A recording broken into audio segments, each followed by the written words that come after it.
শিক্ষার্থীরা বলবো কি যে যদি বলি যে তাদের কাছে যে জমানো টাকাটাও আছে তারা সেটাও এখানে দিতে রাজি। আমি ফারিহা আলম, ঢাকা বিশ্ববিদ্যালয়ের EMBA স্টুডেন্ট।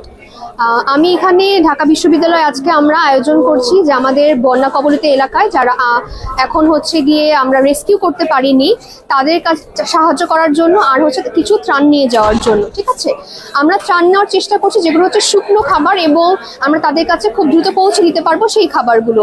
যেমন আমরা চেষ্টা করছি মুড়ি, গুড়, লবণ, চিনি, আর হচ্ছে ওষুধ যেমন স্যালাইন, নাপা, এই জিনিসগুলো নেওয়ার জন্য। আমরা হচ্ছে চিনি আর লবণটা দিচ্ছি যেন একটা এনার্জি পায় তারা। যেই পরিস্থিতি যাচ্ছে সেখানে তাদের অসুস্থ হয়ে যাওয়া, বড় থেকে ছোট করে সবারই একটা সম্ভাবনা রয়েছে। সেজন্য আমরা যতটুকু পেরেছি খুবই গুরুত্বপূর্ণ যে ওষুধগুলো সেগুলো নেওয়ার জন্য। এখন আমাদের সব থেকে গুরুত্বপূর্ণ যে জিনিসটা সেটা হচ্ছে রেস্কিউ করার মতো অবস্থা, সেটার জন্য লাইফ জ্যাকেট লাগবে।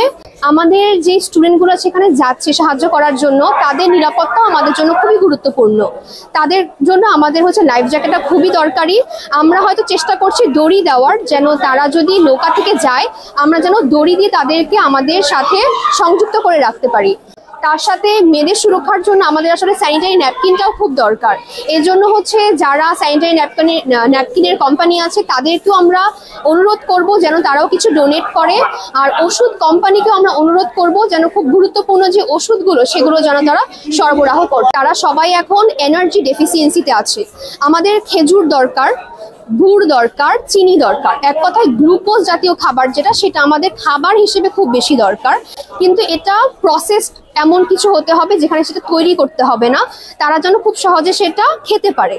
আর ওষুধটা এখন অত্যন্ত গুরুত্বপূর্ণ, সেটা স্যালাইন হোক, নাপা হোক, ঠান্ডার ওষুধ হোক, এই জিনিসগুলো খুব গুরুত্বপূর্ণ। আর যেহেতু সেখানে বিদ্যুৎ নেই তার জন্য আমাদের মোমবাতি দরকার, কিন্তু মনে রাখতে হবে মোমবাতির সাথে ম্যাচটা না দেওয়াটার থেকে লাইটার দেওয়াটা গুরুত্বপূর্ণ।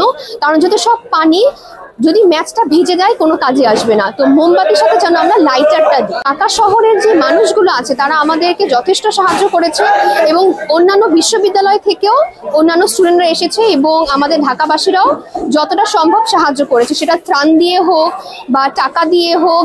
অনেকে জামা কাপড়ও নিয়ে এসেছেন যেন সেটা দিয়ে তারা সাহায্য করতে পারে।